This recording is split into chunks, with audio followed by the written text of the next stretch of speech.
se Renata Pelikánová, pracuji jako zdravotní sestřička v hospicu svatého Jiří v Chebu. Ráda bych vám představila naše služby. My jsme mobilní hospic, staráme se o umírající lidi doma. Podporujeme jejich rodiny pečující. Staráme se o to, abychom vyplnili poslední přání našich klientů. V našem týmu jsou lékaři, zdravotní sestřičky, sociální pracovnice, jsou tam duchovní, je tam paní psycholožka. Fungujeme 24 hodin denně, 7 dní v týdnu.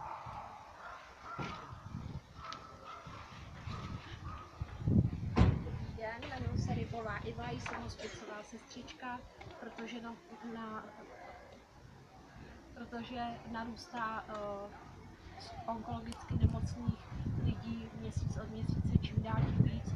Potřebujeme ještě jeden automobil pro naše služby, proto jsme se zapojili do programu ČSOB Pomáhá regionům.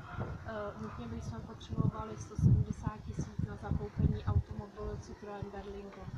Všichni, kteří jste se rozhodli nám pomoci, všem sponzorům moc děkujeme.